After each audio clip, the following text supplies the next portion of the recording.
Muchas personas se preguntan si en realidad las sanciones que ha impuesto los Estados Unidos y otros países de Europa sobre Venezuela son la causa fundamental de la crisis económica venezolana. Y ello no es cierto. Las sanciones que se conocen están dirigidas fundamentalmente a las personas que administran el Estado y a las empresas que ellos han creado como administradores del Estado para hacer sus negocios en el exterior. De manera que es una falsa verdad, digámoslo así, que las sanciones tienen un efecto pernicioso en la economía. Desde luego, las sanciones y la suspensión, las sanciones han tenido un efecto sobre la actividad petrolera, sobre la comercialización de lo que se produce en Venezuela. Pero la causa fundamental de que Venezuela no tenga ingresos externos porque no vende petróleo es simplemente porque Venezuela no produce petróleo ni las refinerías producen productos derivados, como era en el pasado.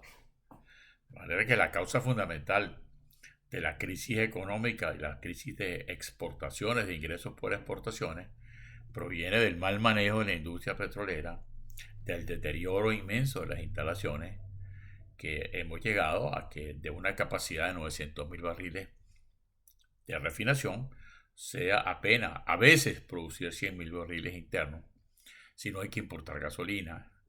Y así algunos campos petroleros que han venido siendo operados fundamentalmente por las empresas mixtas, donde hay presencia de inversionistas extranjeros que han sobrevivido estas circunstancias. Pero los campos bajo producción de petróleo, pues de petróleo directamente de PDVSA, simplemente se deterioraron. Los administradores de PDVSA canibalizaron la industria. Vendieron por parte las refinerías, torres, tuberías, etc. Lo de Venezuela es algo insólito, que no se ha hecho un examen a fondo como se debe hacer. Pero bueno,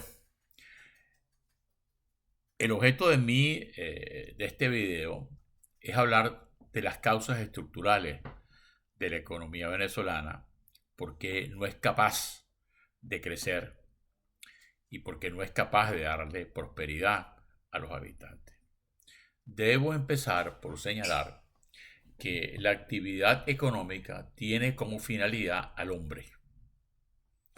Quienes manejan, planifican, programan y administran la economía, su finalidad, su objetivo final es darle al hombre felicidad, darle prosperidad, darle la posibilidad de que tenga trabajo bien remunerado, de que tenga capacidad de consumir lo que él desea consumir, no lo que le imponga el Estado, tenga la capacidad de desarrollar a plenitud sus facultades de trabajo y sus habilidades personales, sus iniciativas empresariales, todo lo que significa el desarrollo pleno de las libertades individuales.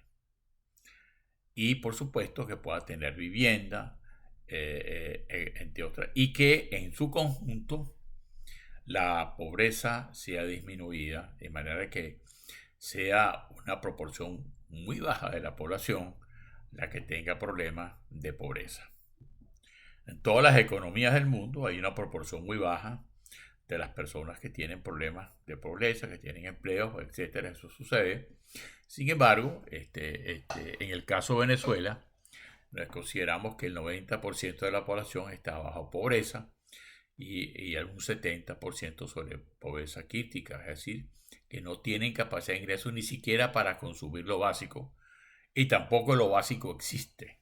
Entonces es algo sumamente grave lo que en Venezuela existe. Hay una clase media del este de Caracas, que serán unos 2, 3 millones, 2 millones de habitantes, que viven en un microcírculo económico de relativa abundancia, porque son las personas que han logrado, tienen empleos, etcétera, de lo que queda de la economía y que viven en el este de Caracas. Pero eso no representa al país en su totalidad. ¿Cuál es el problema fundamental que tiene la economía venezolana? ¿Por qué hay tanta inflación en Venezuela de un 400%? ¿Por qué la economía no crece? Esas son las preguntas que tenemos nosotros que resolver. En mi criterio, Venezuela tiene un problema estructural muy grave, que es el peso del Estado sobre el ciudadano. La dimensión del Estado venezolano es enorme y carga sobre las espaldas del venezolano. Los venezolanos no tienen recursos, no generan riqueza, no generan ingresos para financiar al Estado. Esa es la realidad. La economía actual no genera suficientemente ingresos como para que el sector público pueda cubrir la dimensión del Estado. Y es que en realidad tenemos un Estado sobredimensionado. El Estado sobredimensionado viene como un resultado del efecto del rentismo petrolero en el pasado y en el presente. El rentismo petrolero, lo que se llama el rentismo petrolero, era simplemente que el sector petrolero generaba ingresos y permitía tener ahorros públicos como para invertir. Y en efecto así fue que Venezuela pudo desarrollar una infraestructura muy importante, pudo financiar y desarrollar y expandir la educación y la construcción de hospitales, y la construcción de acueductos, darle agua a la gente, darle los medios de trabajo. Eso lo pudo hacer la economía basado en la renta petrolera y por eso el país creció durante muchos años. Sin embargo, llegó un momento en que la dimensión del Estado fue creciendo y se fue haciendo inmanejable. ¿Cuándo el Estado tomó esa dimensión? Bueno, para los años 1975-76 se decide nacionalizar la industria petrolera y se decide nacionalizar la industria del hierro. Entonces las empresas petroleras que eran privadas, externas, y las empresas de minería de hierro que eran privadas, externas, fueron nacionalizadas. El Estado le pagó a ellos por el valor de sus activos, por el valor de las empresas, y esas empresas se transformaron en empresas del Estado. Allí creció enormemente la dimensión económica y la dimensión física del Estado.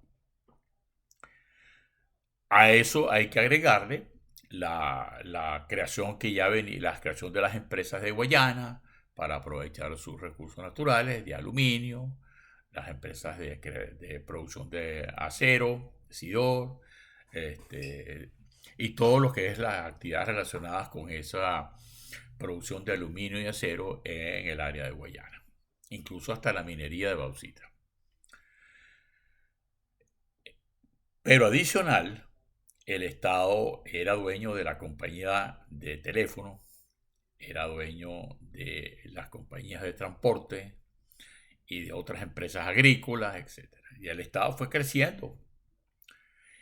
Pero adicionalmente a que el Estado fue creciendo y que fue originando ese equilibrio, entre ellos la inflación, para finales de 1978, para cuando termina la Gran Venezuela y se producen las elecciones del 78, el gobierno había desarrollado una política de subsidio y de regulaciones de precios que me recuerdo hasta que llegó a regularse el precio de una arepa reina pepiada.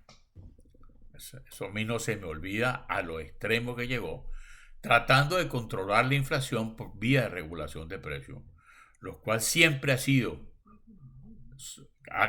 ha causado efectos contrarios. De manera que ya en ese momento empieza a ser crisis la situación de la dimensión del Estado en Venezuela. ¿Qué ha pasado desde entonces acá? El Estado ha seguido creciendo. El gobierno de Chávez, quizás aprovechando la subida de los ingresos petroleros, pensó igualmente que eso era permanente. En los años 80 Venezuela sufrió por primera vez en su historia lo que significaba la fluctuación de los precios del petróleo. Todo este problema de las guerras, etcétera, hizo que los mercados de consumo intervinieran en el mercado petrolero y no le quedara más recursos a los países productores de petróleo, que empezara a disminuir su producción porque había una caída fundamentalmente en la comercialización de los precios, porque ellos empezaron a resolver su problema de déficit de energía. Entonces empezaron los precios a fluctuar y el mercado petrolero cambió de naturaleza. De un mercado que tenía una relativa estabilidad de precios durante mucho tiempo, pasó a un mercado de precios fluctuantes. Y fíjense lo siguiente, desde precios desde $8 el barril hasta 150, algo así, que llegó en el gobierno de Chávez en un muy corto periodo de tiempo.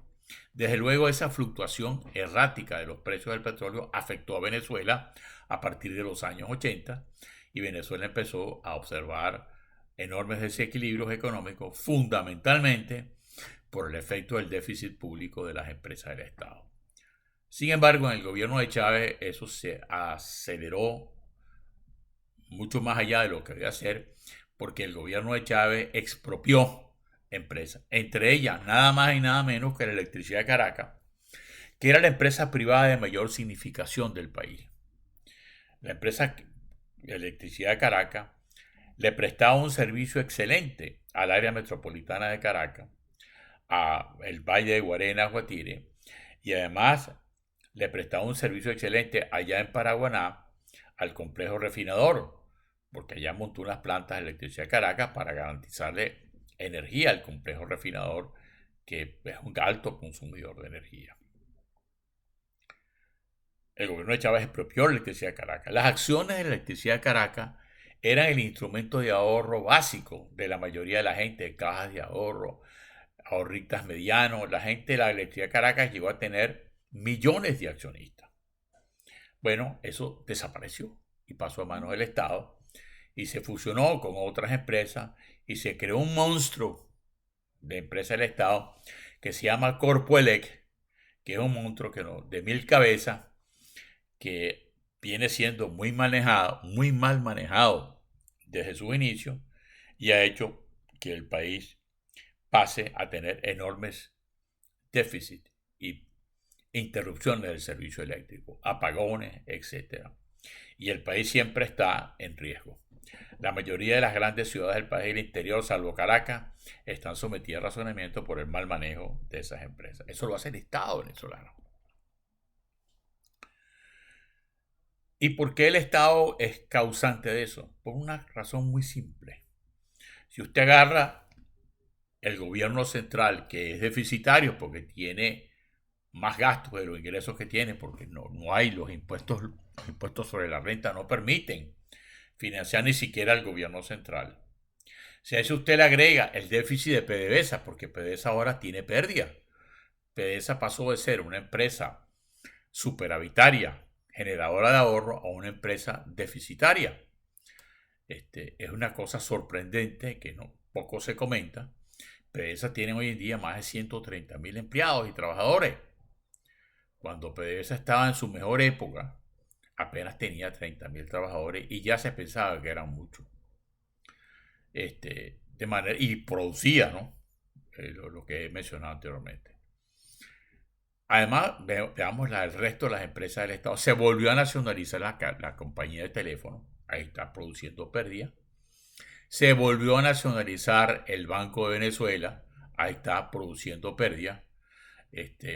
Todas esas empresas, como la compañía de teléfono, los bancos, requieren de altísima tecnología, porque esos son sectores donde la tecnología cambia todos los días, todos los años, y para poder ser eficiente, tanto en el área de telecomunicaciones como en el área financiera, en los bancos que prestan servicios públicos, es necesario una inversión muy grande todos los años para poder satisfacer los cambios tecnológicos y ser más eficiente.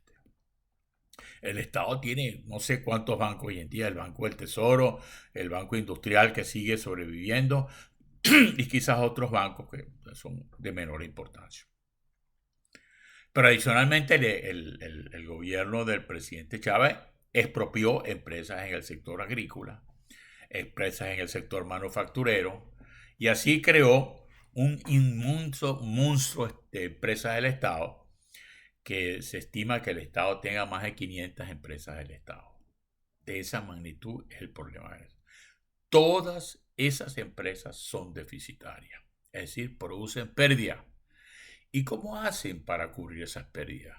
¿Y cómo hacen para cubrir el flujo de caja que tiene? Porque el déficit significa que sus ingresos no le permiten cubrir sus gastos. ¿Y qué hacen? Todas esas empresas, a través de una instrumentación, de una red de endeudamiento público interno, acuden al Banco Central, y el Banco Central les presta dinero a través de figuras, etcétera, que hace. Eso no es el caso. El efecto macroeconómico de esto es que el Banco Central crea dinero. Y ese dinero que crea el Banco Central hace que exista una cantidad de dinero que tiene capacidad de compra muy superior a la oferta del país de bienes y servicios, incluyendo las importaciones. Ese desequilibrio entre cantidad de dinero que demanda consumo y la cantidad de bienes y servicios que ofrece el país tiene un enorme desequilibrio, y eso hace que exista una inflación del 400%. Venezuela ha venido transformando parte de su patrón de consumo en dólares, porque hay un sector de la población, minoritario por cierto, un sector de la población que no tiene, que recibe remesa o que le pagan en dólares, etcétera, y se ha creado un mercado de bienes y servicios en dólares que se ha filtrado hacia abajo, y resulta ser que nosotros tenemos dos medios de pago, el dólar y el bolívar. Pero la mayoría de las personas en Venezuela, la mayoría, maestros, profesores universitarios, sindicatos, empleados de PDVSA, etcétera. Venezuela tiene más de 4 millones de empleados públicos. Los empleados públicos no cobran en dólares, cobran en bolívares. Y por eso que usted ve en las calles toda esa cantidad de manifestaciones pidiendo que le rasuren los sueldos, porque no pueden con la inflación y no pueden con los gastos. Y tampoco el Estado puede pagarles a ellos una cantidad de dinero en bolívares, porque generaría más inflación, porque la capacidad de producción del país está estancada. Y está estancada porque el Estado no tiene capacidad de producción de bienes y servicios por mal manejo, porque no es el objeto del Estado. Los Estados no se crean para ser empresarios y productores de bienes y servicios, porque son pésimos. Aquí y en cualquier otra parte del mundo, las empresas del Estado no contribuyen a la economía satisfactoriamente. Eso es lo que tiene fundamentalmente es el sector privado. De manera que nosotros tenemos que, para salir de abajo, nosotros tenemos que redimensionar y desmontar ese Estado inmenso que tenemos nosotros. ¿Y cómo hacemos para eso? Bueno, es un problema que hay que entrarle, problema que no es fácil. Déjeme decirle que el presidente Milei en Argentina está haciendo eso, de acuerdo con las condiciones argentinas. Argentina era un país que tenía histórica secularmente, era el país siempre inflacionario, más inflacionario de América hispana, y fundamentalmente porque Argentina desarrolló un enorme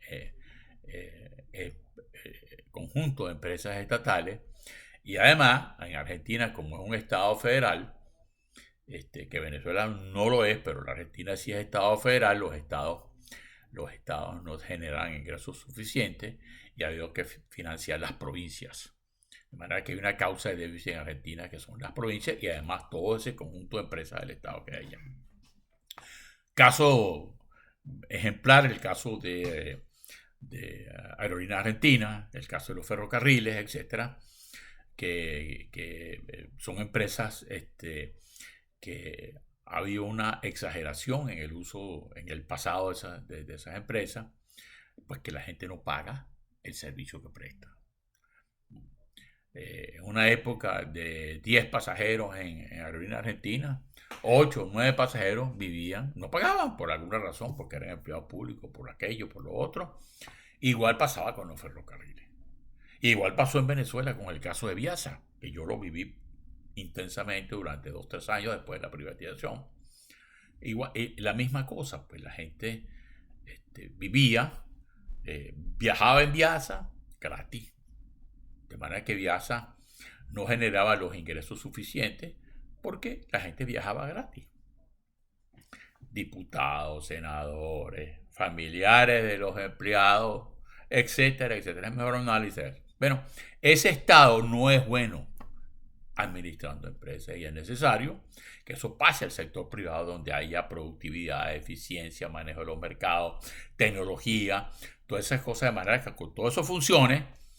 El objetivo final es el hombre mejorar la calidad de vida de las personas, porque las personas van a encontrar trabajo en el sector privado. El sector privado se financia a sí mismo, bien con crédito interno, con lo que sea, pero no causa que el Banco Central esté interviniendo a las empresas para prestar dinero, no. El sector privado busca su manera de financiarse y eso es lo que debemos nosotros crear en Venezuela, un sector privado inmensamente grande, muchísimo más poderoso en magnitudes que el Estado, y reducir el Estado a lo que el país realmente requiere, que de paso, que es la parte del Estado que no funciona. No funciona el Poder Judicial. El Poder Judicial tecnológicamente está atrasado. El sistema de notarías y registros se ha transformado en un sistema de negociado impresionante. Los servicios de emisión de transporte, de pasaportes, cédula de identidad, son negociados, no funcionan. Los venezolanos no tienen derecho a sacar un pasaporte en 15 días, sino tienen que hacer cita y esperar 3 y 4 meses para que el Estado le dé un pasaporte, lo cual es una falta de respeto al ciudadano. No les quepa duda de eso. Y además, las policías no sirven. Las policías solo sirven ahora para oprimir a los opositores. No hay buenos servicios públicos esenciales. De manera que el Estado debe redimensionarse y dedicarse a lo que le corresponde hacer. Y sobre todo a una gran tarea, que es crear las condiciones propicias para que el país invierta. Porque el crecimiento económico de un país está en función de lo que el país invierte. Para una economía como venezolana, la inversión tiene que ser alrededor del 20% de lo que es el Producto Interno Bruto. De manera que si el Producto Interno Bruto es 200.000 millones de dólares, Venezuela tiene que tener una inversión anual de 40, 50.000 millones de dólares. No con 1.200 millones de dólares y 3.000, no. 50.000 millones de dólares. Y eso lo tiene, el Estado no tiene capacidad para eso. Y eso hay que crear las condiciones para que los privados vengan, invierten. Puede ser en petróleo, puede ser en otras actividades que el país tiene a ofrecer.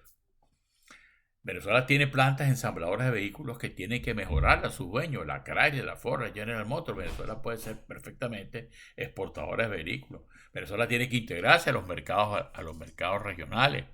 Venezuela está aislada del mercado común andino, que es un mercado natural. Está aislada del mercado del Caribe. Debería tener como principal cliente a los Estados Unidos y no lo es, porque hay deficiencia. El Estado es una carga muy fuerte para el país. Hay que desmontar el Estado. ¿Y cómo se hace eso? Privatizando lo que es privatizable. Pasar al sector privado lo que debe pasar al sector privado para que el sector privado lo maneje y lo administre adecuadamente, sea eficiente y produzca bienes y servicios para la economía. No es fácil esa tarea, pero si nosotros nos enfrentamos cuando se produzca un cambio de régimen en Venezuela y cuando quienes dirijan al gobierno de Venezuela no creen conciencia sobre el cambio y los efectos del cambio y cómo debe ser el ajuste, vamos a estar secularmente siendo el país más pobre de los países hispanoamericanos. De manera que ese es el cambio, pasar del estatismo a una economía libre, a una economía de mercado. Algunos llaman un sistema libertario, de libertad individual, como ustedes lo quieran llamar. Eso no tiene mayor importancia, lo importante es el efecto, lo que se está haciendo en Argentina, lo que hizo Chile para crecer. Chile es la economía más importante de América Latina, a pesar de este gobierno izquierdoso que ha querido cambiar las reglas de juego y a pesar de los cambios que introdujo la presidenta Bachelet también, de darle al Estado mayor. Pero sin embargo, la base del país es privada y por eso es que Chile es una economía sólida. Y eso es lo que nosotros tenemos que lograr. Eso no se hace en 2 años ni en 3 años. Y eso no tiene nada que ver con las sanciones. Ustedes me disculpan a mí. No caigamos en la trampa demagógica de que las sanciones son la culpa. Las sanciones sí afectan la estabilidad del gobierno. Desde luego que sí, porque le impide actuar. Le impide trabajar. Y por eso es que existen las sanciones. Para que ese gobierno, esos que están en el gobierno, estén conscientes de que es necesario que el país cambie de régimen. Para eso es que sirven, por lo que los afecta a ellos, a los que están administrando. Revisen, busquen la información pública sobre las sanciones y vean a quienes afectan efectivamente las sanciones y se verán que no son a las empresas de Fede Cámara ni a las empresas del otro, son a los administradores del Estado que las sanciones han creado una penalidad sobre ellos. Finalmente, yo les agradezco que ustedes escuchen esta intervención, porque me parece a mí que seguimos dando vueltas sobre el mismo tema y no recapacitamos que mientras no resolvamos los problemas estructurales del país, el país no sale adelante. Muchas gracias.